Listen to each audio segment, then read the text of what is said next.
Mirada Económica. Mirada Económica en el aire, con toda la información económica, con todo lo que ha sucedido, obviamente, una economía que está sufriendo los vaivenes no solamente en Chile, en el mundo, del coronavirus, del COVID-19, este distanciamiento social, las medidas sanitarias que están golpeando a las economías. Obviamente que siempre la salud está primero, la economía tiene que ir de la mano, ambas cosas que no son excluyentes, pero de todas formas los números lo están sufriendo. Hemos conocido durante las últimas horas, por ejemplo, las cifras que tienen que ver con el desempleo en nuestro país, y el número se va apareciendo cada vez más a las proyecciones que tiene la autoridad respecto a quizás el indicador más sensible que hay en nuestra economía. Vamos con la primera gráfica, empezamos a desglosar un poquito lo que está sucediendo en Chile y en el mundo con la desocupación. A ver, el desempleo 8,2% en el primer trimestre del año, de acuerdo a información entregada por Línea. Hace un año era un 7,2%. Esta es la cifra más alta en una década para el desempleo en Chile, desde junio a agosto del 2010, post terremoto, que no teníamos un desempleo de este nivel en Chile. Vamos con la siguiente gráfica, lo vemos en números, la cantidad de personas que de acuerdo a esta medición del INE están sin trabajo, 801.000 desocupados de acuerdo al INE el día de hoy, casi 100.000 más que en la medición anterior, el trimestre diciembre-febrero, que habían poquito más de 700.000 desocupados, ahora son casi 100.000 más. Y si le sumamos, por ejemplo, los contratos suspendidos por la Ley de Protección del Trabajo, que son 500.000, tenemos fácilmente, de acuerdo a la medición, 1.300.000 chilenos hoy día que no tienen trabajo, cerca del 13-14% de la población. Algunos sin trabajo, desempleados, otros con sus trabajos suspendidos. Vamos a ver qué ocurre con ellos también una vez terminada esta suspensión. ¿Cuál es la explicación para esta alza del desempleo? Que los ocupados, los que tienen trabajo, ese número subió 0,7%, pero la fuerza laboral, que incluyen no solamente a los ocupados, también a los que están buscando trabajo por primera vez y también los cesantes que buscan trabajo, esa fuerza laboral creció 1,8%, mucho más del doble de lo que crecieron los puestos de trabajo en Chile. Vamos con la siguiente gráfica, seguimos desglosando los números, insistimos en este punto, unos indicadores económicos más sensibles en Chile y en el mundo.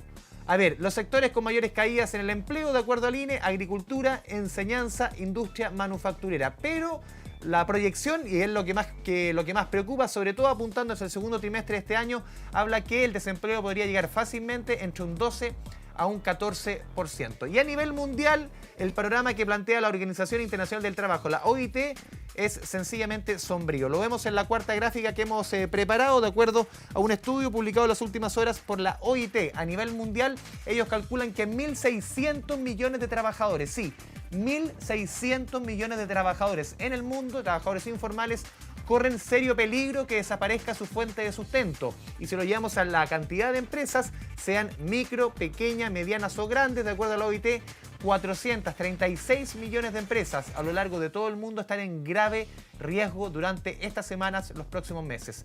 Y vamos con la última gráfica que hemos preparado. Si esto lo separamos por continente, la mayor afectación en cuanto a ingresos tiene que ver con una caída del 81% en estos trabajadores informales en África y en América, de acuerdo a cifras de la OIT, y hasta un 70% en Europa y Asia Central. Pero volvemos al tema del desempleo a nivel nacional. Hubo declaraciones del presidente de la República, Sebastián Piñera, y también del economista Juan Bravo. El presidente, hablando un poco de las proyecciones que se vienen para los próximos meses, lo dijo, obviamente, este 8,2 es una cifra que recién, entre comillas, está comenzando. Esto va a seguir creciendo. También escuchemos al economista de Clave SUC, Juan Bravo. La tasa de desempleo, lo hemos dicho muchas veces, va a crecer. Y por eso una de las principales preocupaciones de nuestro gobierno es construir, tejer esa red de protección social para que las personas que pierdan sus empleos no se queden absolutamente desamparadas, sino que tengan la ayuda solidaria del gobierno, del Estado y ojalá de toda la sociedad. Es una alza que va a ser más abrupta en los próximos meses. O sea, aquí lo que hay que esperar, aquí ya dejamos atrás ese periodo de alzas moderadas que estábamos viendo, ¿cierto? En el periodo de crisis social que tuvimos acá en Chile, lo que uno observaba en el mercado laboral es que tenía aumentos moderados en la tasa de desempleo, y eso se debía a que el empleo informal, el aumento del empleo informal estaba absorbiendo mucho de esa debilidad de lo que ocurría en el empleo formal. Ahora esa opción de empleo informal está mucho más restringida porque aquí la crisis sanitaria les afecta a todos los empleos. O sea, no solo impide realizar empleos formales, impide también realizar muchos empleos informales. El desempleo que obviamente nos va a seguir manteniendo ocupados en nuestro país. También vamos a tener el próximo lunes cifras de crecimiento y no son buenas las proyecciones. Hablan de una caída del 2,7% del IMASEC para también el mes de marzo. Hemos visto también durante las últimas semanas que el gobierno ha planteado una serie de medidas, paquetes económicos en los cuales la banca tiene un rol fundamental. ¿Cuál va a ser el papel que va a cumplir la banca? ¿Cuál es el papel que ha cumplido hasta ahora? Sobre todo con las empresas, con las personas, en créditos comerciales, créditos de consumo, créditos hipotecarios. Para profundizar en este tema estamos en contacto a esta hora con Luis Opazo, gerente general de la Asociación de Bancos. Luis, bienvenido a Canal 24 Horas, a Mirada Económica. Muy buenas tardes. Buenas tardes, Andrés. Partir, Luis, primero con lo que tiene relación con los créditos a las personas, con los créditos hipotecarios, los créditos de consumo. A ver, hemos visto durante las últimas 2 sesiones, sobre todo de reunión de política monetaria del Banco Central, que el Instituto Emisor rebajó la tasa de interés de 1,75 en 2 reuniones consecutivas hasta un 0,5%, el mínimo técnico, dicen ellos. Pero eso no lo hemos visto reflejado en los créditos, en la tasa de los créditos, créditos de consumo, créditos hipotecarios. ¿Qué es lo que está pasando? Bueno, buena pregunta, Andrés. Y yo creo que para explicar bien cuáles son los elementos que mueven y que han movido en el último caso la tasa de interés de las operaciones de consumo hipotecaria, es importante tener en cuenta 2 elementos. Lo primero es el costo de financiamiento de los bancos, que va relacionado con tu pregunta respecto a la tasa de política monetaria, y los segundos son los factores de riesgo asociados a los créditos.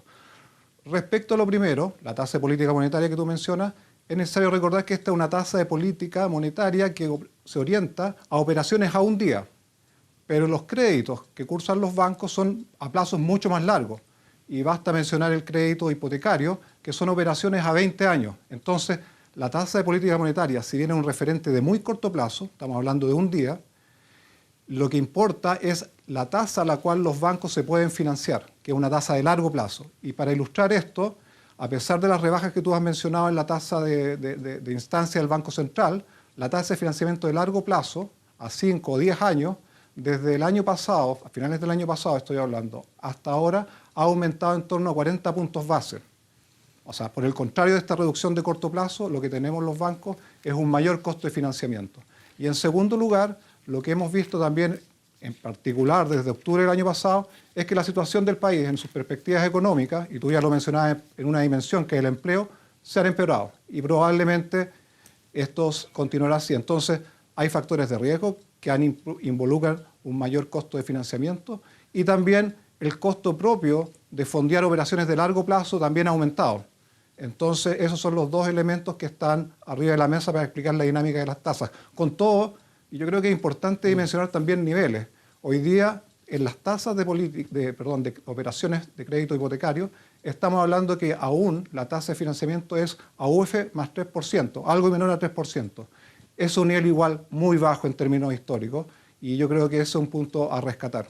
Luis, pese a que el Banco Central tenga, hablando en buen chileno, todas las intenciones de que se baje la tasa de interés, que use este instrumento como es la tasa, cuanto pueda, al final estos conceptos que muchos economistas mencionan, a ver, por ejemplo, el mayor riesgo, el aumento del desempleo, la menor actividad, la baja de la expectativa económica, al final es más importante que cualquier instrumento que use el Banco Central para bajar la tasa. La incertidumbre es tal que al final el banco siempre le va a ser más riesgoso. Para explicarle un poco a la gente, porque la gente siempre no tiene muy buena opinión respecto, sobre todo en este tema de la banca. Y dice, siempre se baja la tasa, pero no tiene la misma respuesta y ellos no lo ven en las tasas. La incertidumbre es tal que al final lo que haga el Banco Central es, no sé si inútil, pero se hace difícil que se bajen las tasas.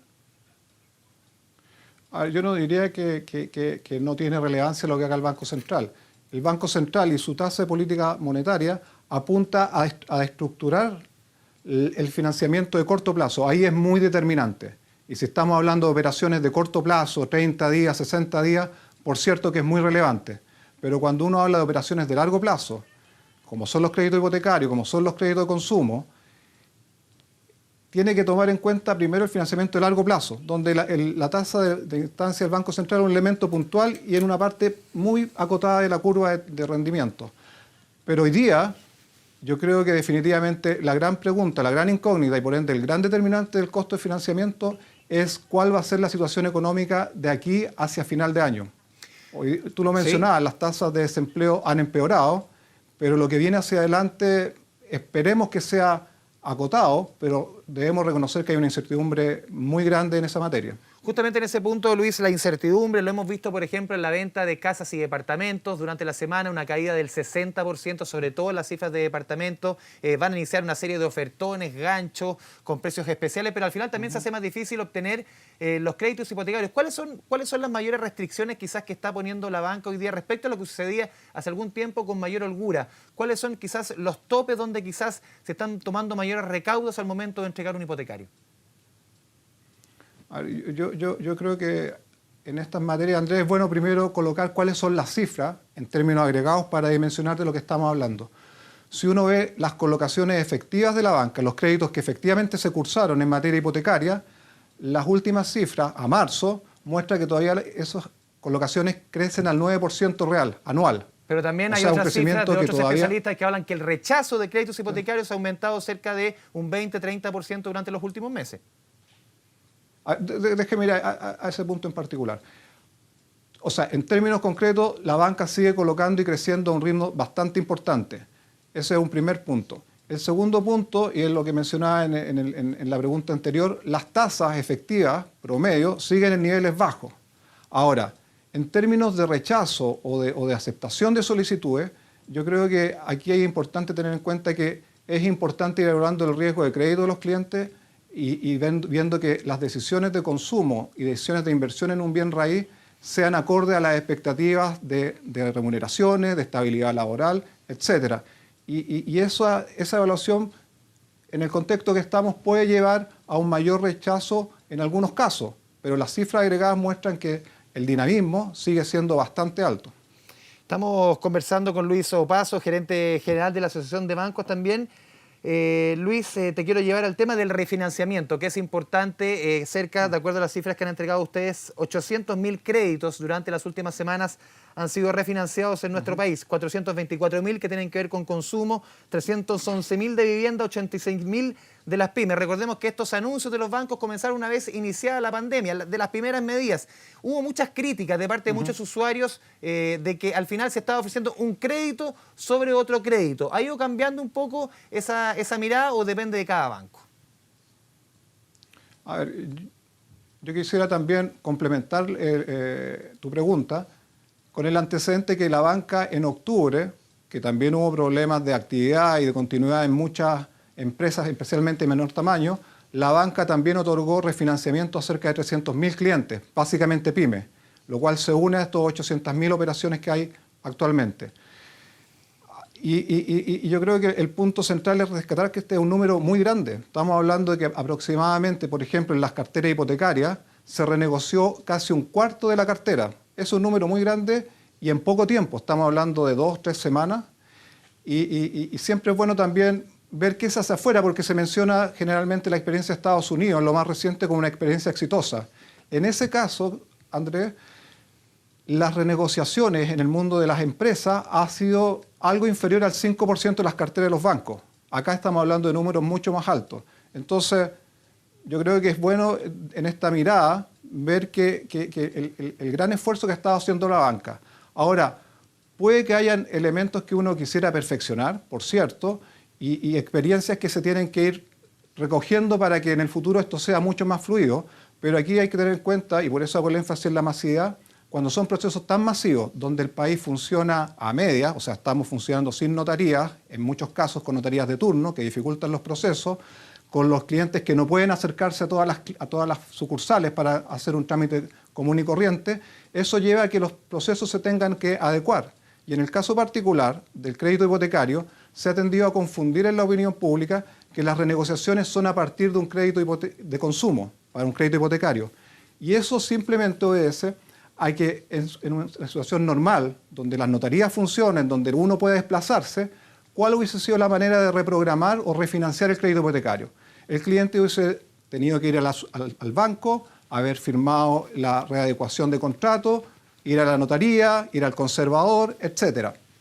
Y hubiese funcionado así. Hoy día eso no se puede hacer. Hoy día estamos funcionando con notarías de turno, hay restricciones de movimiento, etc.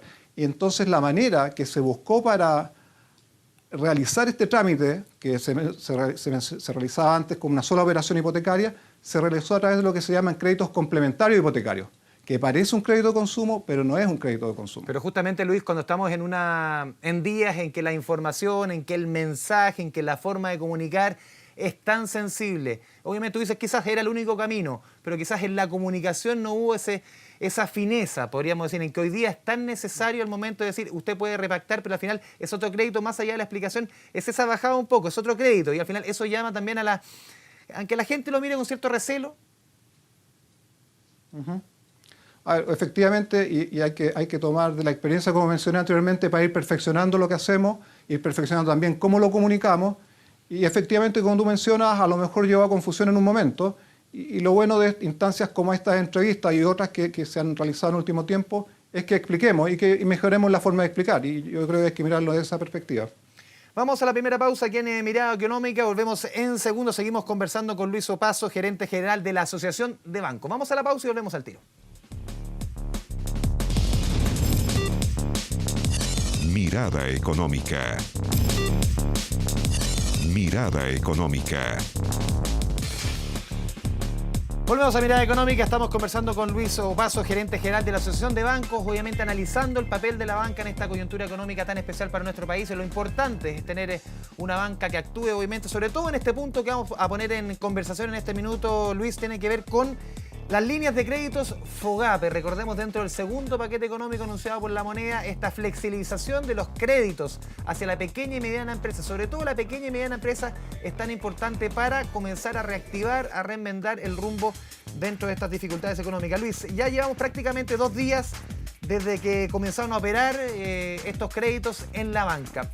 Pueden hacer más o menos no sé si un primer balance, ya muy poco, 48 horas, 2 días hábiles, pero ¿ha habido harto interés de parte de las pymes en conseguir en estas líneas de crédito, en pedir información?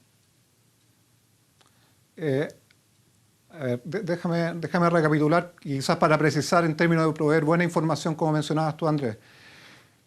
El hito que observamos en esta semana fue la primera licitación o asignación de garantías por parte de FOGAPE. Esto fue el día martes. Y básicamente lo que permite eso es que disponibiliza a través de los bancos las garantías que va a proveer el Estado para los créditos a las empresas beneficiarias de la línea COVID. En estos 2 días, los bancos han estado implementando de manera acelerada un trabajo que partió hace 2 o 3 semanas para poder actuar de manera masiva, actuar de manera rápida y dando de manera generalizada una solución a todos los clientes bancarios que son sujetos elegibles por estas líneas. No dispongo de cifras concretas de cuáles son el volumen o cuál es el número de clientes que ya ha solicitado estos créditos, pero información bien casuística sugiere que en estos 2 días por lo menos hay decenas de miles de clientes llevando sus solicitudes a los bancos. La banca, por cierto, está con una predisposición, una voluntad extremadamente positiva para que este alivio financiero que va a ser para las empresas sea realmente masivo. Y solamente para ilustrar este dato, la licitación que te mencionaba de este martes de fondos por parte de FOGAPE era por un total de 30 millones de UF. Las solicitudes por parte de la banca fueron en torno a 80 millones de UF. O sea, una relación de oferta en relación a la demanda de casi dos veces y media. O sea, por cada peso que estaba arriba de la mesa disponible, la banca solicitó 2 pesos y medio, lo cual habla de claramente el interés de la banca porque esto sea un producto masivo y ojalá en el muy corto plazo veamos resultados concretos y tan significativos como los que vimos anteriormente. Sí, Luis, por lo menos la información que entregaba Banco Estado, ellos estaban hablando en la previa a lo que tú mencionabas ya, de una preinscripción con cerca de 15.000 cupos. Eso refleja un poco el interés que ha habido de parte, solamente en el caso de Banco Estado, que uno piensa que podría ser una suerte de ejemplo para el resto de la banca por su rol público en su condición de Banco del Estado. Sí. O sea, efectivamente, y a eso me refería con las decenas de Miller, no solamente tomando en cuenta los antecedentes que Banco Estado proporcionó, sino que también información que uno va recibiendo de los distintos bancos de la plaza, no solamente Banco Estado. Aquí esto es un tema que une a la banca en torno a buscar un apoyo masivo, y yo creo que el trabajo que ha habido estas 3 semanas ha sido arduo, pero esperemos que tenga un fruto concreto y que sea un otorgamiento masivo de créditos por parte de la banca. Yo creo que es una situación que merece que la estemos mirando, que la estemos evaluando, y por cierto es un paso necesario en las circunstancias actuales. Luis, en esta coyuntura tan especial, quizás, ¿cuáles son las recomendaciones para, sobre todo, las empresas más pequeñas, la micro, pequeña empresa, al momento de enfrentar a la banca? No hablo de enfrentar en un sentido de duelo, sino que llegar al banco, con qué documentos, qué no me puede faltar, para acceder, obviamente, a este soporte que puede ser fundamental de aquí en más para, insistimos en el concepto, reemprender el rumbo. Sí, mira, yo creo, Andrés, que lo primero es entender bien cuál es el alcance de estas líneas COVID, qué implican. En concreto, ¿qué implican? Que los bancos van a proveer financiamiento hasta por 3 meses de capital de trabajo, 3 meses de venta para uso de capital de trabajo. Adicionalmente, meses de venta previos a octubre, ¿no? Si no me equivoco, perdón. Hay diversas formas de medir las ventas, y lo que se trata de hacer, en particular para las empresas de menor tamaño, es en algunos casos referenciarse a ventas previas a octubre, para tener un nivel más normal, entre comillas, de venta, una referencia más de mediano plazo. Pero el concepto es que hayan 3 meses de venta disponibles para capital de trabajo. Adicionalmente, durante este crédito que se da COVID, de estos 3 meses que mencionaba, se van a dar en plazos entre 24 y 48 meses, con 6 meses de gracia. Es decir, el cliente comienza a pagar este crédito COVID a partir del mes 7º. Complementariamente, lo que involucra, y que también es un alivio importante para las empresas, es que todos los créditos preexistentes con ese banco son postergados 6 meses su amortización de capital.